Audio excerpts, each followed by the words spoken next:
Hello बच्चों, congratulations आप सभी सेकंड ईयर में प्रवेश करने वाले बच्चों को जिनका फर्स्ट ईयर का रिजल्ट बहुत अच्छा रहा है। फर्स्ट ईयर के रिजल्ट के बाद, फर्स्ट ईयर के एग्जाम्स के बाद बहुत मौज मस्ती की है। अब हमारा पढ़ने का टाइम आ गया है, अब हमें पढ़ाई स्टार्ट करनी है। सेकंड ईयर में आ चुके हैं, सेकंड ईयर में प्रवेश कर चुके हैं, तो अब हमारा थोड़ा पढ़ाई का बनता है, पढ़ाई करेंगे। आज के इस वीडियो में मैं आपको सेकंड ईयर के सिलेबस को कुछ मॉड्यूल्स में बांट दिया गया है, उसी के बारे में बताऊंगी और इन मॉड्यूल के अकॉर्डिंग हम अपने सेकंड ईयर के सिलेबस को कंप्लीट करेंगे। तो चलिए आज जानते हैं सेकंड ईयर में आने वाले कुछ मॉड्यूल्स हैं। जैसे फर्स्ट मॉड्यूल है हमारा डीसी जनरेटर। फर्स्ट मॉड्यूल की बात करती हूँ। हमारा जो फर्स्ट मॉड्यूल है डीसी जनरेटर,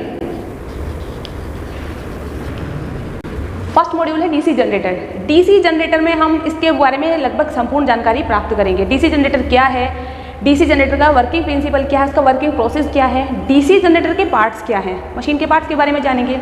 डीसी जनरेटर एक टाइप की मशीन है, ऐसे डीसी मोटर पढ़ेंगे आगे, और डीसी जनरेटर की कैरेक्टरिस्टिक्स क्या है, ये सब हम डीसी जनरेटर टॉपिक्स में जानेंगे। ठीक है, नेक्स्ट जो सेकंड टॉपिक आता है हमारा डीसी मोटर। डीसी मोटर में भी ऐसी है, डीसी मोटर को जानेंगे। डीसी मोटर क्या है, डीसी मोटर का वर्किंग प्रिंसिपल क्या है और किस रूल पर कार्य करता है, डीसी मोटर के पार्ट्स क्या हैं, उसके टाइप्स क्या हैं, उसकी कैरेक्टरिस्टिक्स क्या हैं। डीसी मोटर में कुछ कंट्रोल, उसके स्पीड कंट्रोल मेथड होंगे, वो हम जानेंगे। डीसी मोटर में किस स्टार्टर का यूज़ किया जाता है, क्योंकि मोटर को स्टार्ट करने के लिए स्टार्टर की ज़रूरत पड़ेगी, हम उन स्टार्टर का अध्ययन करेंगे, किस किस स्टार्टर की ज़रूरत पड़ रही है। उसके बाद हम डीसी वाइंडिंग को जानेंगे, क्या है वाइंडिंग से रिलेटेड टेस्ट क्या है, कुछ टेस्ट होते हैं जैसे इंसुलेशन रेजिस्टेंस टेस्ट, ये सब टेस्ट को हम जानेंगे। ये सब हम डीसी मोटर जो मॉड्यूल है इसमें पढ़ने वाले हैं। थर्ड मॉड्यूल की बात करती हूँ। थर्ड मॉड्यूल में आता है AC 3 phase motor.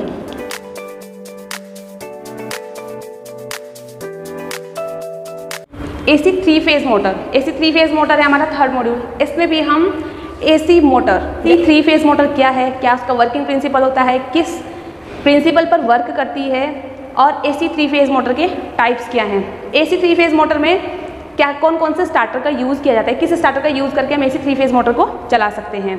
AC 3 phase motor की वाइंडिंग, ऑफ कोर्स वाइंडिंग भी होगी ही ना, जब मोटर है हमारी उसमें वाइंडिंग की जाती है, उसकी वाइंडिंग के बारे में जानेंगे। फिर जैसे हमने डीसी मोटर में जाना कि वाइंडिंग में कुछ टेस्ट किए जाते हैं जैसे इंसुलेशन रेजिस्टेंस टेस्ट, उसके बारे में हम जानेंगे। तो थर्ड मॉड्यूल हमारा रहने वाला है एसी 3 फेज मोटर, जिसमें हम एसी 3 फेज मोटर के बारे में संपूर्ण जानकारी प्राप्त करेंगे। नेक्स्ट जो हमारा मॉड्यूल आता है module 4 AC single phase motor.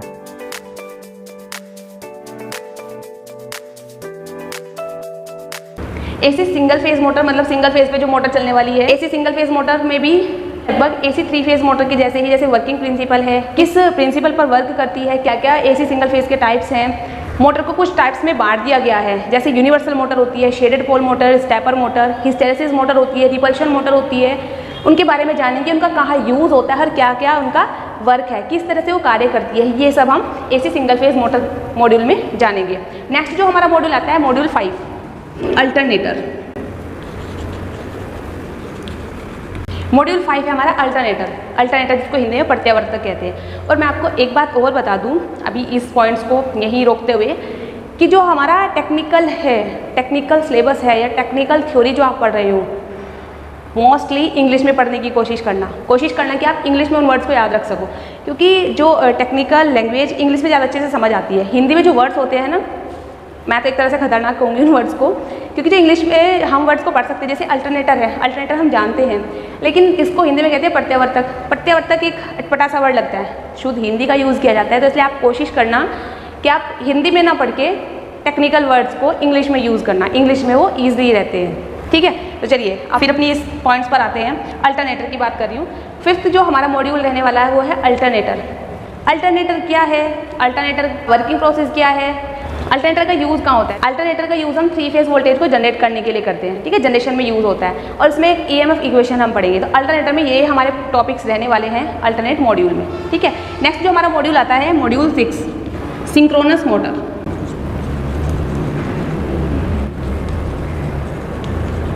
Synchronous motor और एमजी सेट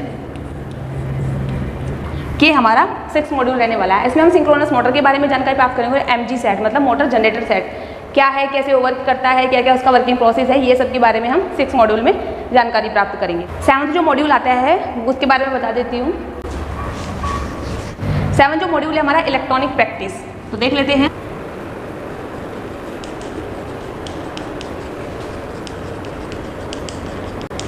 7 मॉड्यूल है इलेक्ट्रॉनिक प्रैक्टिस।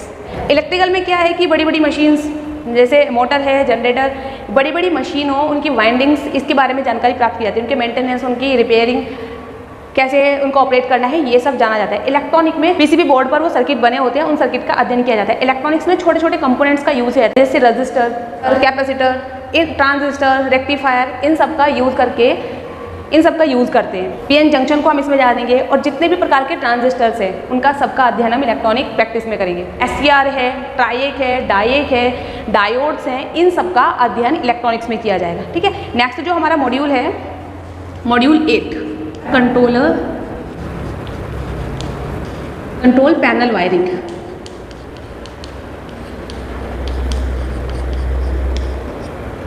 इस मॉड्यूल में हम कंट्रोल पैनल वायरिंग को जानेंगे। नेक्स्ट जो मॉड्यूल है, module 9, inverter and UPS.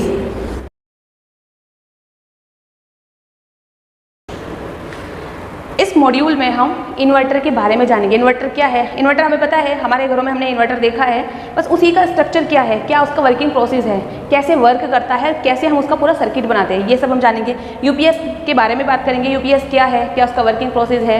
Inverter का काम हमें पता है कि वो एसी को डीसी में भी कन्वर्ट करता है, डीसी को एसी में भी कन्वर्ट करता है।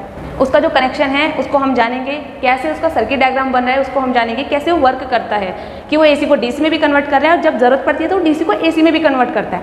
तो ये सब हम इस मॉड्यूल में जानेंगे। ठीक है, नेक्स्ट जो हमारा मॉड्यूल है, मॉड्यूल 10 है power generation and substation.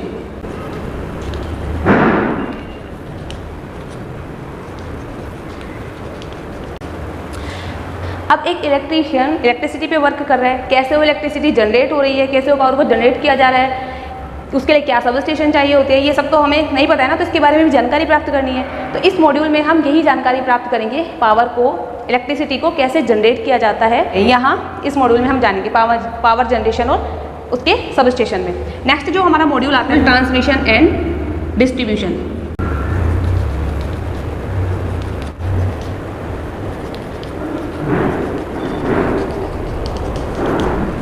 Power को जनरेट तो करा दिया है, इलेक्ट्रिसिटी को जनरेट तो कर दिया है, पर उसको जनरेट करके एक स्थान पे तो नहीं रख सकते ना, पावर को ट्रांसमिट भी कराना है, क्योंकि हमें अलग अलग स्थानों पर उसको पहुंचाना है, क्योंकि यूज़ के लिए रखना है उसे। तो उसका ट्रांसमिशन ये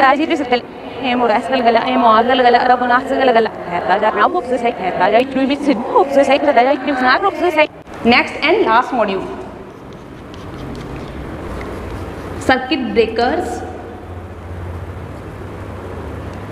नेक्स्ट मॉड्यूल है सर्किट ब्रेकर्स एंड रिलेज।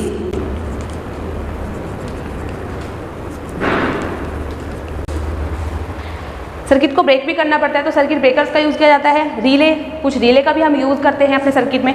तो कौन कौन सी रिले हैं और क्या कौन से सर्किट ब्रेकर्स हैं, इन सब का अध्ययन हम इस मॉड्यूल में करेंगे। इन मॉड्यूल के आधार पर हम अपने सेकेंड ईयर इलेक्ट्रीशियन थ्योरी के सिलेबस को कंप्लीट करेंगे। इन मॉड्यूल के बारे में जानना जरूरी था, क्या क्या हम आगे पढ़ने वाले हैं। तो हो जाइए आप सभी तैयार। तो मिलते हैं नेक्स्ट वीडियो में फर्स्ट मॉड्यूल डीसी जनरेटर के साथ। तब तक अपना ध्यान रखिए। Take care and good bye. Thank you.